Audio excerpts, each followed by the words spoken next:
2011, c'est une année qui s'inscrit dans une dynamique de progression depuis une vingtaine d'années, depuis le début des années 90 environ.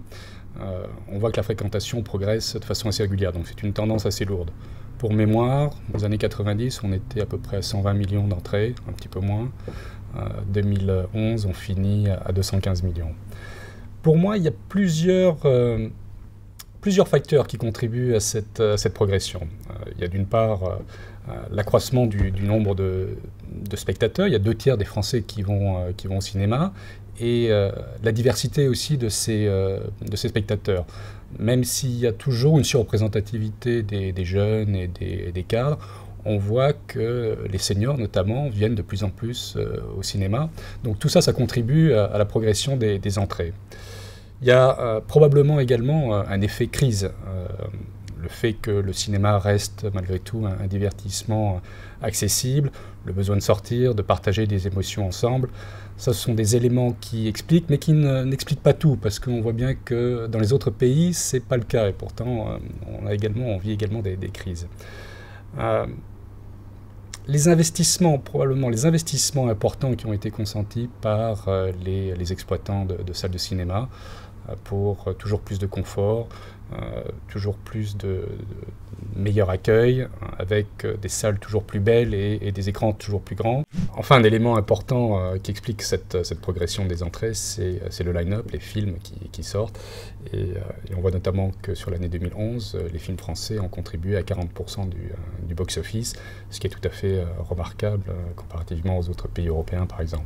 Le piratage, les DVD, d'une façon générale, n'ont pas affecté cette progression. Donc, le discours qui consiste à dire que les DVD, le piratage allait affecter les entrées en salle, ça n'a pas été le cas. Probablement parce que en France, on a aussi une réglementation sur la chronologie des médias qui a permis de maintenir ces entrées en salle, et ça, on le doit aux parties prenantes, au CNC, qui a permis que cette chronologie existe et soit préservée. Bien que ce soit un petit marché pour les annonceurs, c'est un marché à forte valeur ajoutée avec des caractéristiques très intéressantes pour les annonceurs sur le plan de l'efficacité publicitaire. Le cinéma, la salle de cinéma, c'est un lieu privilégié où la cible est détendue, dans les meilleures conditions de réceptivité. Il n'y a pas de zapping possible, un taux de mémorisation très supérieur à celui de la télévision ou à celui de l'Internet. Donc ça, ce sont des éléments très importants.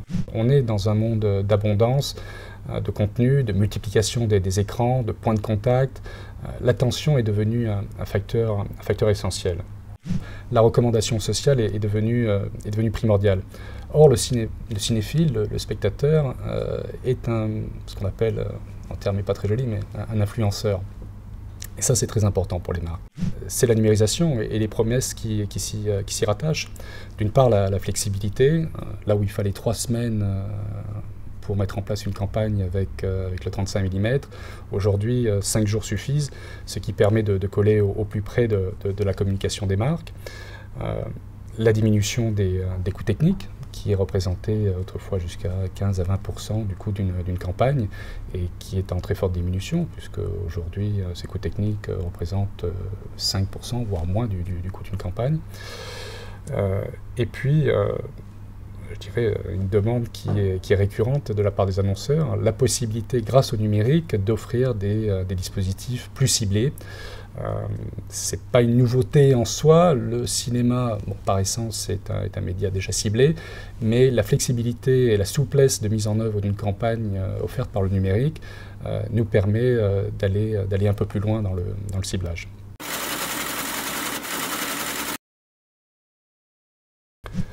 Je dirais que pour Screen Vision, ça change tout. Ce rachat, il redonne une perspective à l'entreprise après les incertitudes liées au changement de stratégie des anciens actionnaires. Le rachat envoie un signal positif au marché, à nos partenaires, les exploitants de salles, et bien sûr aussi à nos clients et annonceurs et agences médias. C'est aussi un signal de confiance envoyé aux salariés qui s'inscrit dans une dynamique entrepreneuriale, c'est certain.